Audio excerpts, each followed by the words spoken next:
There's some noise coming in. Someone's not on mute. Oh, sorry. That was me. Yeah, no problem.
I don't see Apple TV.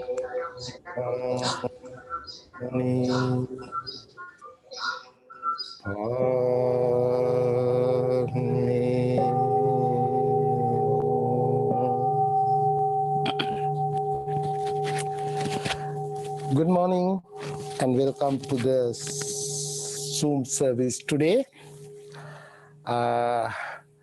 You all are welcome. I'd like to introduce a little bit about this program. So we just started last Sunday, with help of all the people, including the Caesar, Nam, Madhusankar, Homero, and all the members. So we did last Sunday. I believe it's a good program. So today is the second time we are doing. So you all are welcome. Again, I'd like to introduce, we have a regular monks here sitting, Mr. Nam, Caesar, Chandasara, myself, Panyaloka, and Vinita. And the other monks and our members, they are in their home, they are they are joined with us. Especially I like to say hi to Kashanti and Shraddha. They are looking, joined with us. And around Kusala is his room. He's going to talk today, his Dhamma talks. So we don't want to take much more time. New members and all members, all are welcome. Under this COVID situation, we cannot open the temple still, but we are doing every Sunday through the Zoom, and you all are welcome to our program. A little bit, we are going to meditate few minutes. After meditation, Reverend Kusala is going to speak his Dhamma talk. After his Dhamma talk, you can have the question. If you have any question, you can ask. Reverend Kusala will give the answer. End of the question and answer, we're going to chant page 4 and page 10. It depends how many minutes we have for time. It depends the time. We're going to chant a little bit blessing for everybody. This is a program, and we will meditate few minutes, possibly maximum 5 minutes. So you can practice either breathing or the loving kindness.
As I mentioned, our speaker today, Reverend Kusala.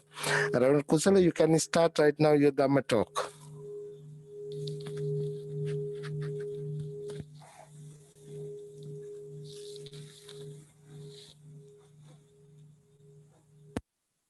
Okay, can you hear me now? Can you hear me now? All right, good. And Samantha O, are you in the UK? Yeah, I am. Yeah, thank you. Yeah, hello. Hi. Wow, Hi. global outreach. Very cool. Thanks. So I'm going to talk about life right now, and the topic is life sucks and then you die. So I thought it'd be appropriate because we've been faced with so many challenges lately. I don't know if you know, but in LA on Friday night, we had a 4.6 earthquake just to top it off. And then we've got the fires burning, and we've had unhealthy air for a few days last week. And then we have COVID, and then we have the heat. At one point, it was 111 in Los Angeles and 123 in Thousand Oaks. It's just nuts. And if you were Christian, you probably think this is the apocalypse. But not being Christian is just a bunch of suffering. So I thought to myself, well, how can I suffer less? You know, and in my current condition. And the reason I'm in my room rather than downstairs is because I'm an old guy. I'm 71. You know, so if I get COVID, I'm dead. And I got a couple more posts I want to do on Facebook before I die. So I got to protect myself. And so here I am speaking to everybody, you know, at my computer. This is so cool. I didn't expect Zoom to be so exciting, but it is. So let's talk about how we can deal with this stuff as a Buddhist, how we can reduce our suffering. Well, I think the first thing we need to do is we need to say the 5 precepts to ourselves every day. I will not take life. I will not take what is not given. I will not indulge in sexual misconduct. I will not speak unskillfully. And I will not, wait a minute. Oh, the 5th one, it slipped my mind. I will not consume intoxicants. You know, I'm reading in the newspaper, well, actually online, that everybody's getting high these days because there's nothing else to do. And if you're not getting high, you're going out to protest. You know, and if you're not out protesting, you're joining some of these political rallies. And I'm just looking at all these people. We all need to get back to work. We have too much time on our hands. We can't do all this stuff. We need to stay sober. We need to stay focused. We need to stay on our Buddhist path as best we can. And the Buddhist path and the foundation is the 5 precepts, practicing them every day. Now, there was a question last week, and from Nick. Nick said, "What is right livelihood?" You know, and I like that question. So I'm just going to digress just a smidge here. And after the 5 precepts, what is right livelihood? It's doing something that supports your life and creates less suffering. Now, a lot of folks are out of work and they're scared because there's no income. Our political system is sort of failing us when it's not sending out the $1,200 checks so I can buy more cat food. You know, we're just sort of stuck here waiting for something to happen and nothing's happening. So right livelihood. Now, my sister is 70 years old. She has no problem finding a job. The last job she had for 3 days. And then she didn't like the people she was working with. So she quit. I'm thinking, come on, you only worked 3 days. You didn't give anybody a chance, you know? So if you have to work to make a living, I think we need to think about, what do I want to do? Is this a good opportunity to change my career path and do something that I've always wanted to do?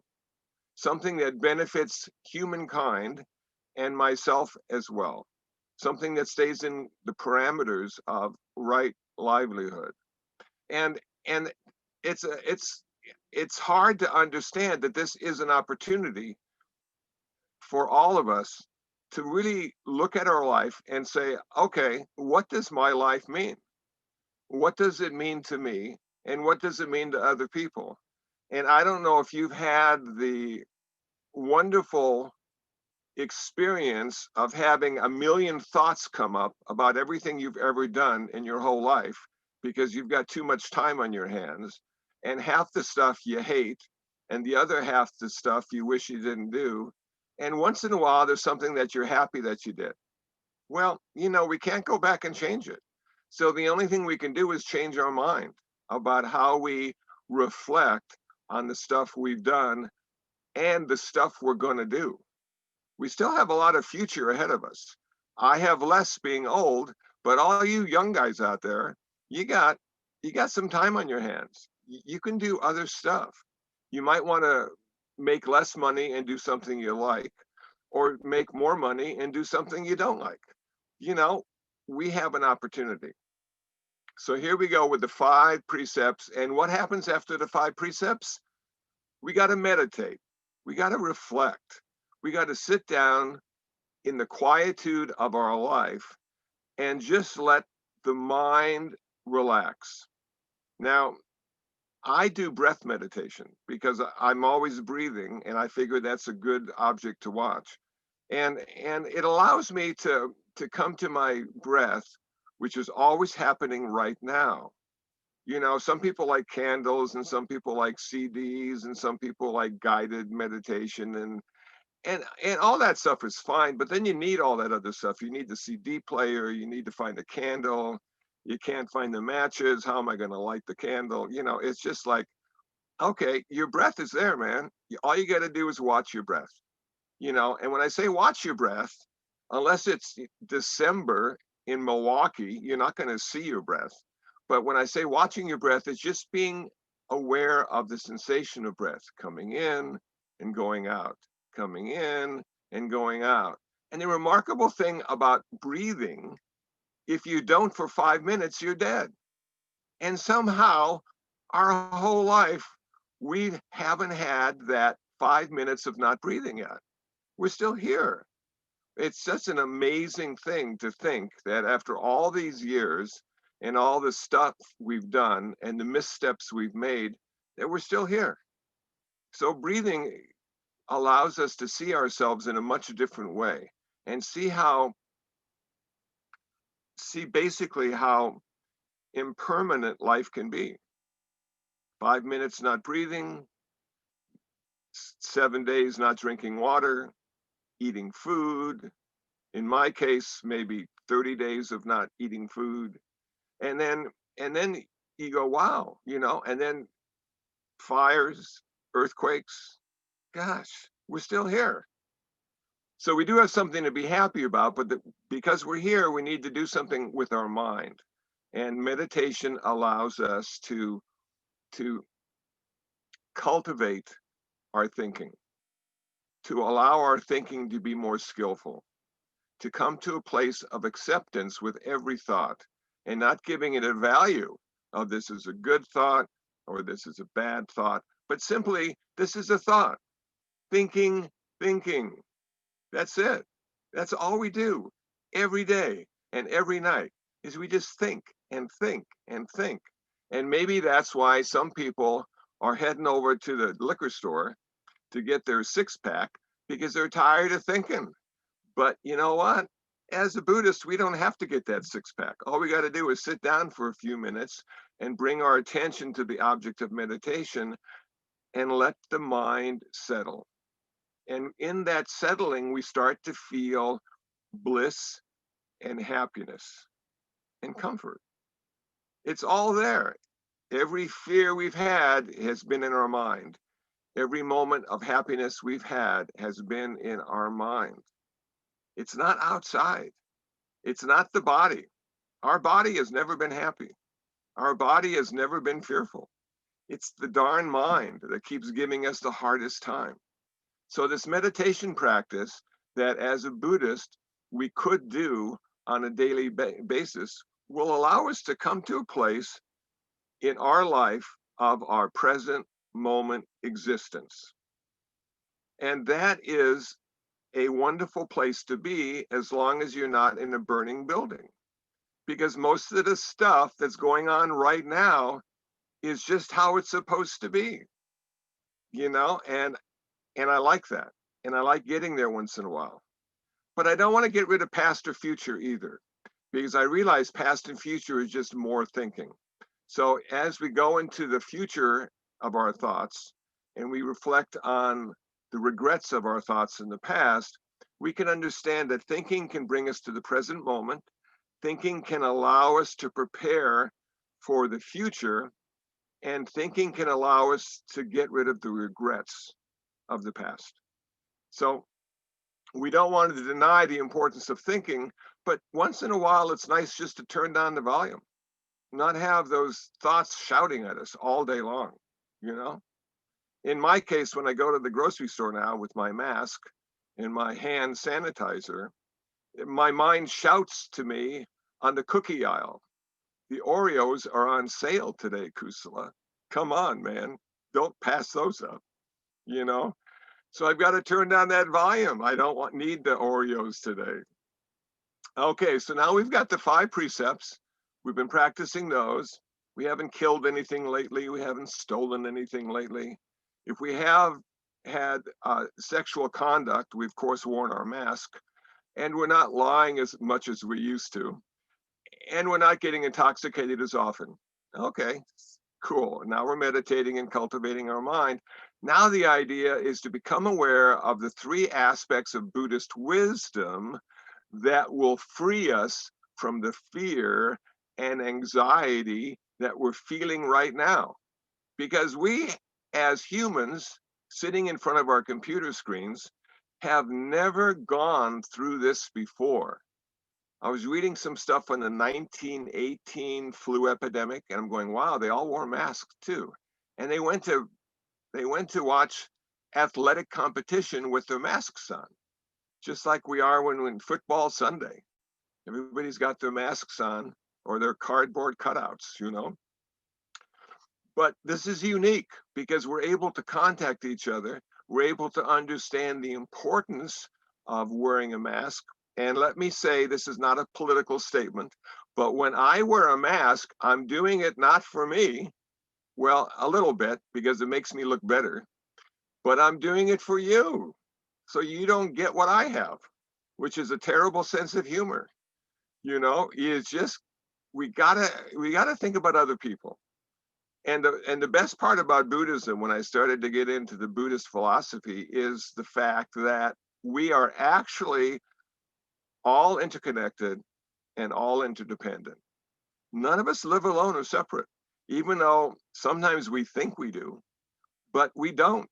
And every time we go on the street or go into the store, we are interconnected with all those other people in there. So wearing a mask just makes sense. And it allows us to practice kindness and be humble and feel with a certain sensitivity the suffering everyone is feeling right now, that nobody's really having a good time. It's just really difficult to get through each day. So masks are good. Three aspects of Buddhist wisdom. First one is everything changes. Okay, cool. I am so happy that everything changes, because as bad as it is right now for a lot of people, it's going to be different. Now, for some people, it's going to get worse. For other people, it's going to get better. But when it gets worse, you know it's going to get better. And when it gets better, you know it's going to get worse. It's just a matter of riding that impermanence wave. You know, enjoy the good stuff while it's there. It's very temporary. Don't get too attached or defensive about the bad stuff, and don't personalize it. That bad stuff is not about you. It's not your fault. You're not a victim. You were born as a human in samsara. We are going to suffer until we achieve nirvana. And as I look at the screen, I don't see anybody who's achieved nirvana. So I'm thinking we're all going to be suffering for a really long time, maybe lifetimes. So we can't personalize it. As a Buddhist, we just say, this is how it is. You know, this is just how it's going to be for a while. And so I've got to figure out how to suffer less and ultimately not suffer at all. And the best way not to suffer is to practice Buddhism, because ultimately Buddhism turns into performance and you'll never have to suffer again. But until then, think about the impermanence in your life. Think about all the stuff you just took for granted that has changed. It's just amazing. Now, I have found YouTube to be rather interesting during this COVID crisis, because I never watched YouTube before. And now I watch it every day. And one of my favorite programs is called Dash Cam Car Crashes. Man, and Russia is the best. They got the best car crashes in Russia I've ever seen.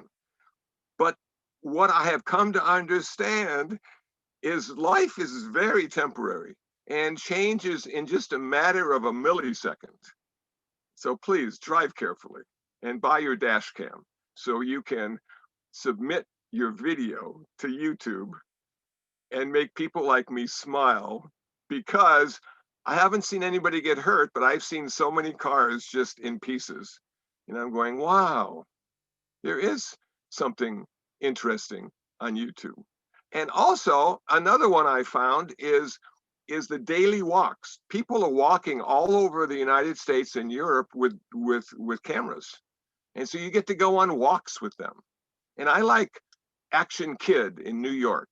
He goes to Manhattan, he goes to the bridges, he goes here and he goes there. And sometimes he's got commentary, sometimes he doesn't. But here I sit in my little room. You can see my little room here. And I get to go walking in New York. Wow. And sometimes in Berlin. Whoa. England, London as well. I get to walk with some guys over there and some gals. So it's a way of investigating the world without ever having to leave your room. My mind is just travels and travels and travels. But I also see the impermanence of everything all these people are doing. That eventually you have to stop walking and turn off the camera. Eventually you have to get some food so you can stay alive another day. Eventually you have to turn off YouTube because you got more important things to do, like read the Dharma, practice meditation, and reflect on the 5 precepts. So impermanence should be one of the things we are aware of and not afraid of, because the world couldn't exist without impermanence. The second Buddhist wisdom that we need to reflect on is life isn't very comfortable. It feels like it's going to get even worse. It doesn't feel good. People call that suffering. People call that not accepting things the way they are. People call it a multitude of things. But really, what I think about it is just, I don't feel good right now. I just don't. I wish that it was a little bit cooler. I wish there wasn't so much smoke in the atmosphere. You know, I wish I had bought those Oreo cookies. Things just could be better, and they're not. And so I'm thinking to myself, well, why is that? Is the world set up to be suffering?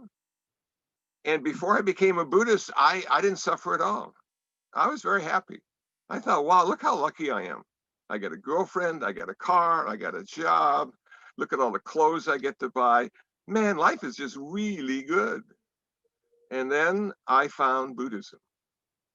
And Buddhism said, Kusala, you got to think about this, man. You're just not thinking deep enough yet. You got to look at the world the way it really is. That you became separate because of language and mathematics. You're never embraced by the universe in the same way you were when you were just a small, tiny tot, a little baby. You just, and now you get out there and you try to do this and you try to do that, and that doesn't work and this doesn't work, and you're just saying, wow, how can it work? I guess I got to go to school and get a degree and spend $100,000 so I can have a really good life. And a lot of people have done that, and life didn't get much better. Just their debt got bigger. And now you go, wow, well, maybe I need to get married. And then they did, and that wasn't it either. And then they said, well, maybe I need to be single again. And that didn't work either. And it's just, we try all these ideas and concepts and actions, and it just doesn't seem to lead us to a place of ultimate happiness and peace. And the Buddha called this place we live in samsara. This is where birth and death occur. Every day, birth and death. And in between birth and death, you just suffer. So you go, wow, what a pessimistic viewpoint Buddhism seems to have. And yet, when you look at it carefully, when you see it clearly, you go, you know, this is reality. This is just the way it is. But I have the ability to change the way I experience the world.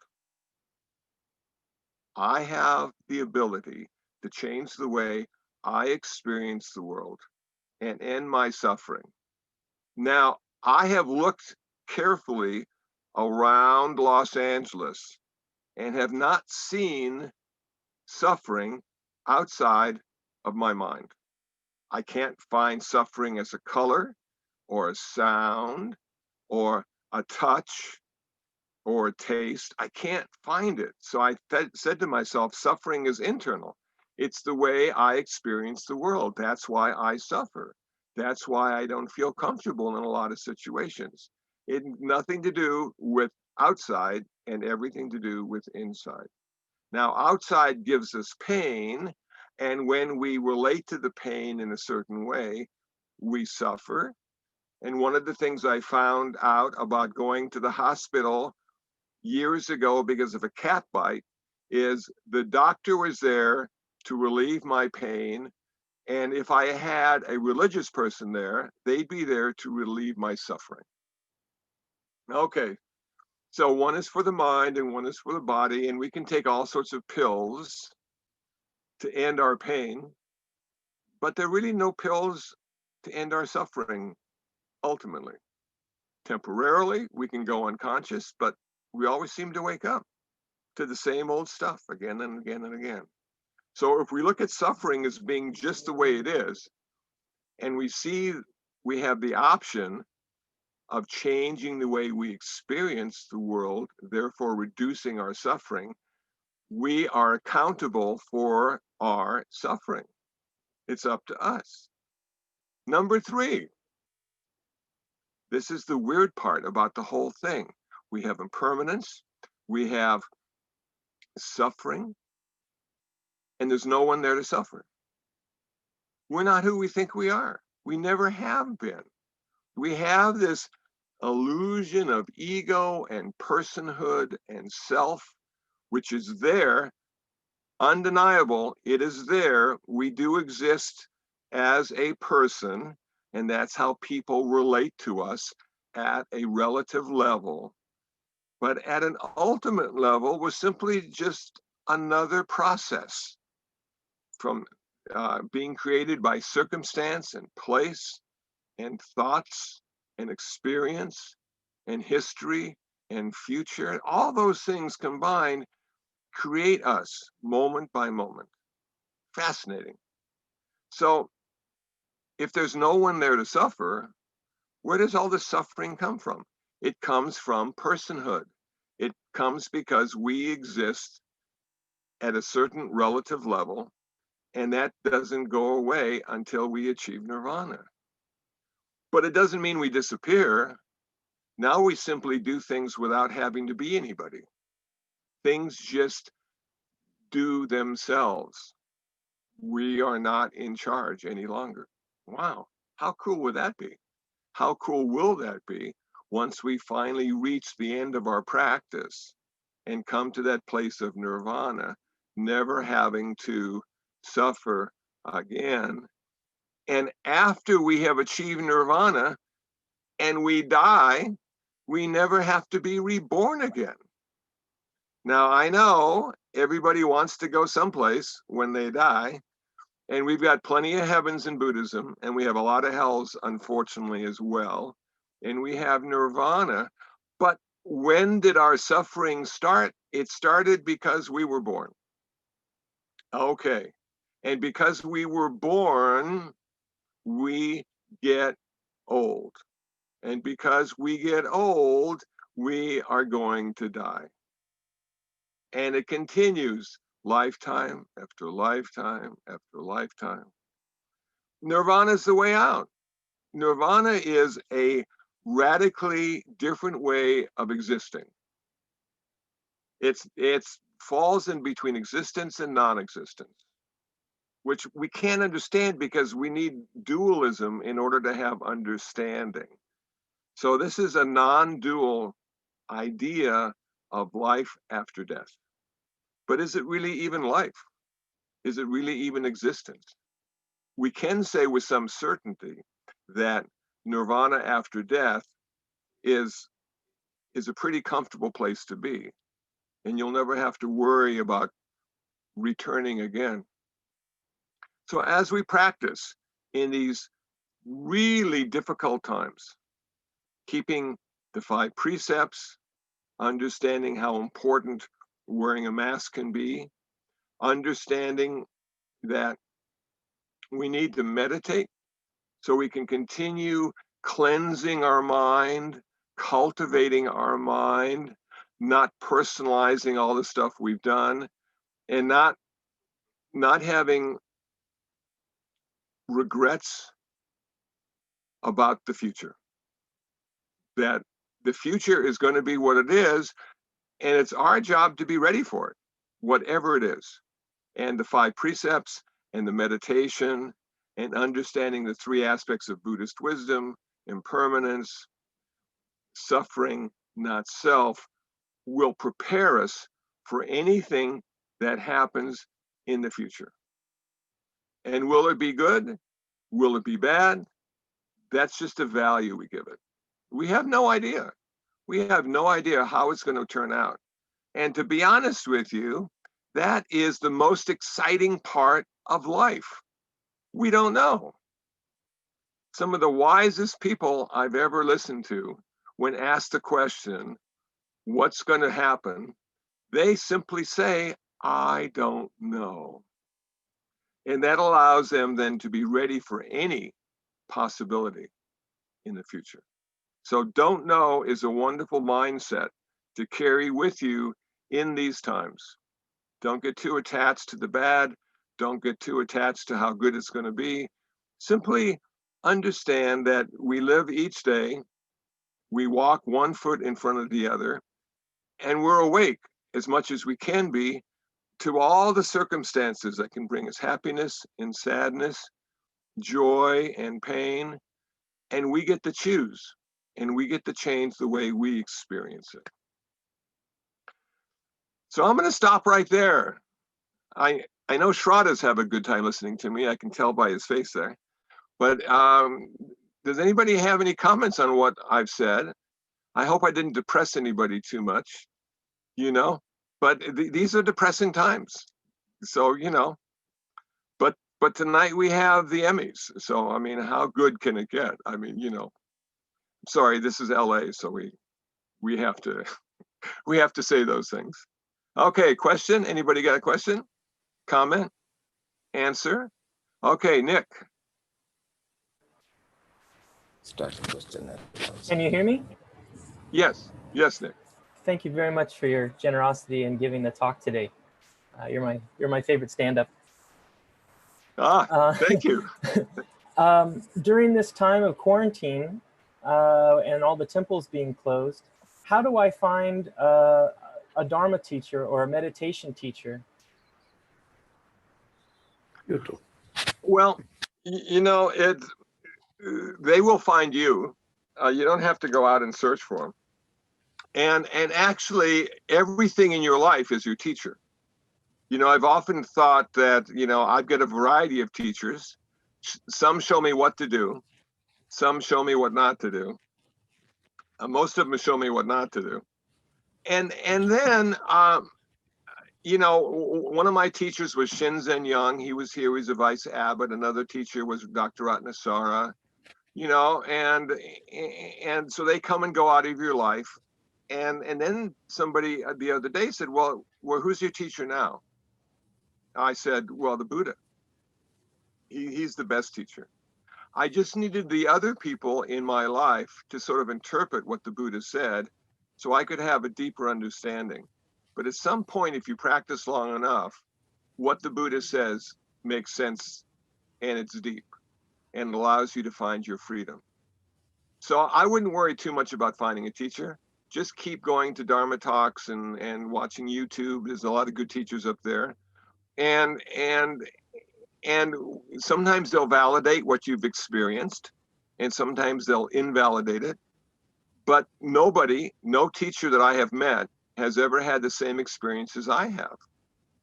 So if I ask, I remember with Shinzen Young, who used to be here. I had an interesting experience after a meditation retreat.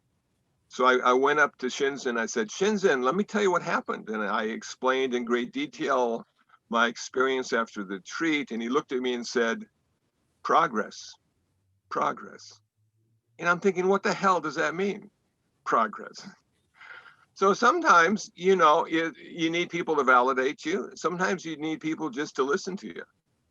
And finding the best teacher is not necessarily the best way to become free, because you need the teacher. You have to get past even the teacher. So the Buddha said, at some point, if you want to be free, you're going to have to give up Buddhism, because Buddhism is going to limit you in a very big way, but it's going to limit you. So that would be my advice. Thanks, Nick. Okay.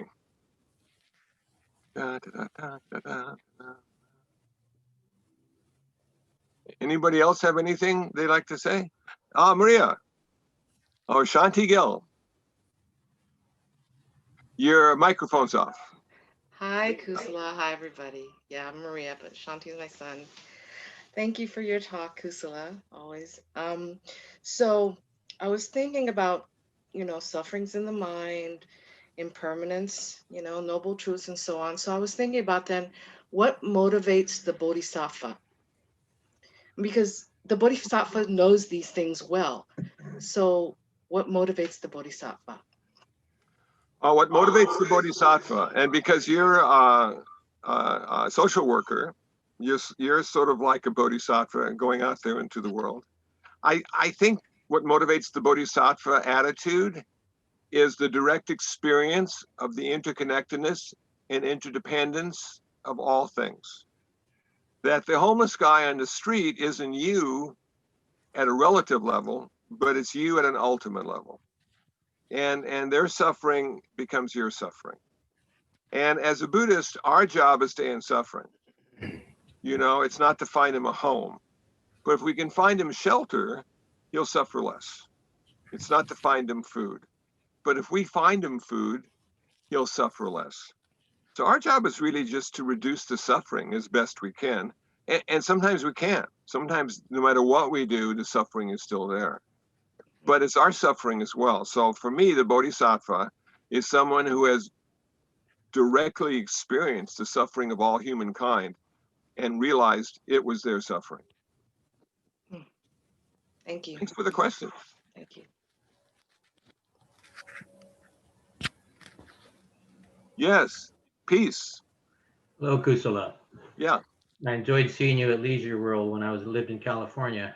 Ah, Now we're up here in Washington. Before you leave us today, I wonder if you could alleviate our suffering with a couple of minutes on your harmonica. sure. I'll do it at the end, but it may cause suffering for others. We'll have to. I'll have to be careful. Thanks, peace.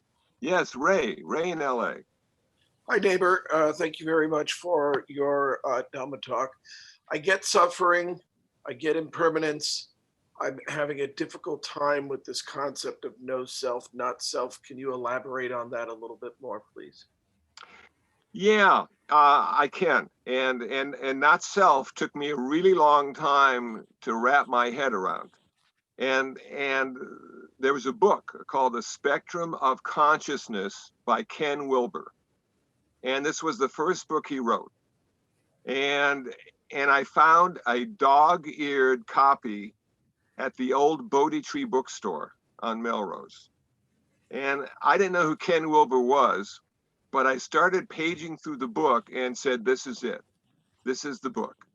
And so I bought the book, I read the book, and I came to a book-like understanding of not self. It allowed me to see that we have been created and we continue to be created every day, but there's no soul or self to be found in any part of us. It's simply our body and our mind interconnected and interdependent.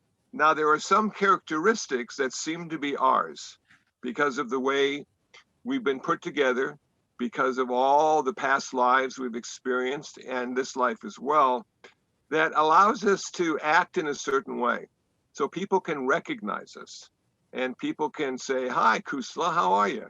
Because you're acting in a similar fashion each time they see you. So there is a relative self that's very real and needs to be honored and taken care of. And there's an ultimate non-self that needs to be known and understood as best we can, but not to get attached to. because being a non-self in a very complicated society like we live in would be the end. And if you want to know what it's like to be a non-self, look at somebody who has an advanced case of Alzheimer's. You know, the self is no longer working for them, and they need constant care and support. So we don't want to get rid of the self. What we want to understand is the relative self is our friend, and we can make that better. There's nothing we can do about the non-self, but the non-self is the ground of being that allows us to be someone. Did you find that helpful? I'm going to Thank you, Reverend Kusala. that and order the book as well, and maybe that's a start. Yes, maybe you could find a used copy on Amazon. You know? Somebody posted a link already. Thank you very much. Okay. Thank you again, Reverend Kusala. Thank you. And we are running out of time because we have only 5 minutes more. The one reason is the computer is not charged enough, camera is not charged enough. So we have to stop as soon as possible. Thank you again for being with us. We're going to chant a little bit chanting. And it's going to be a page 4 and page 10. And one thing I want to mention about this week, there are 3 people sitting here, is their birthdays, including Caesar, our technicians, Ashton and Reverend Vinitas, their birthday. We wish happy birthday for everybody. Again, thank you, Reverend Kusala. Thank you for everybody. And we're going to chant a little bit Pali chanting and English chanting also.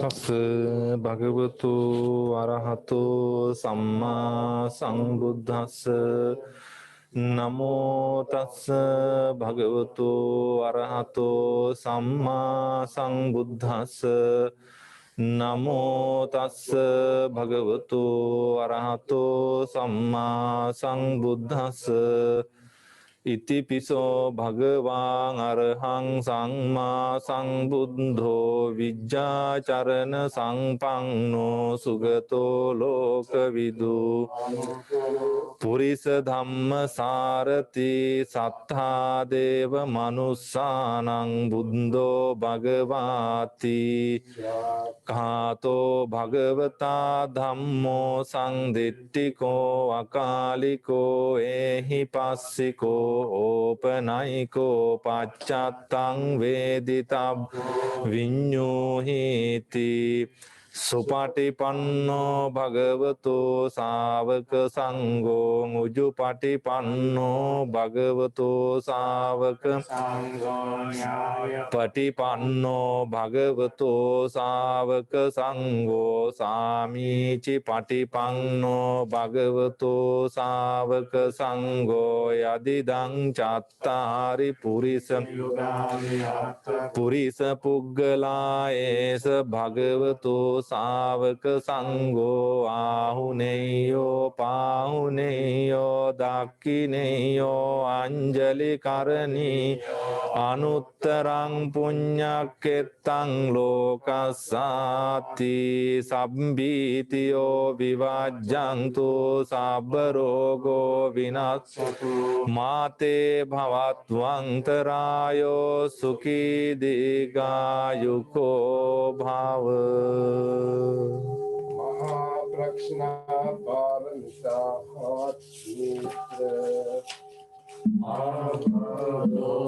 Iteshwar Bodhisattva, when practice deeply the prajna paramita clearly, so that all 5 skandhas are empty and pass beyond all suffering. Savri Putra, Form does not differ from emptiness. Emptiness does not differ from form. Form then is emptiness. Emptiness then is form. Sensation, perception, volition, and consciousness are also like this. Shariputra, all dharmas are marked with emptiness, not born and not dying, not staying and not not gaining and not losing. Within emptiness there is no form, no sensation, perception, volition, or consciousness, no eye, ear, no tongue, body, or mind, no form, sound, smell, taste, touch, or dharmas, no realm of sight till we come to no realm of consciousness, no ignorance and no ending of ignorance till we come to no old age and death, and no ending of old age and death. No suffering, origination, extinction, or path, no wisdom and no attainment with nothing to attain. Because the Bodhisattva follows Prajna Paramita, the mind has no hindrance. Having no hindrance, there is no fear, and far from all fantasy, there is dwelling in Nirvana. Because all Buddha of the three times follow Prajna Paramita, they gain complete, perfect enlightenment. Know that the Prajna Paramita is the great holy mantra, the great bright mantra, the wisdom mantra, the unequal mantra which can destroy all suffering, truly real and not false. So he gave the Prajna Paramita mantram which goes Gate Gate Paragate Parasungate Bodhiswaha Gate Gate Paragate Parasungate Bodhiswaha Gate Paragate Parasungate Bodhiswaha. Sentient beings are numberless. I vow to save them all. Deluding passions are inexhaustible. I vow to end them all. Dharma gates are limitless. I vow to study them all. Buddha's way is supreme. I vow to attain it. May suffering once be suffering free, and the fear-struck fearless be. May the grieving shed all grief, and the sick find health relief. Neng di du kong duk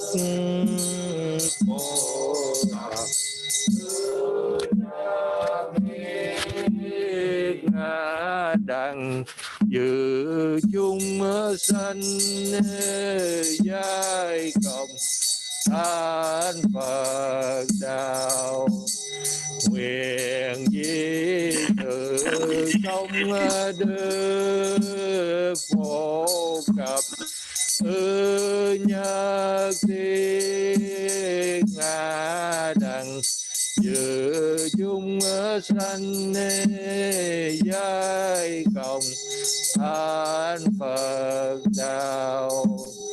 Nguyện di thử không đức phổ cập nhất thiết ngã đặng dự chúng sanh giai cộng an Phật đạo.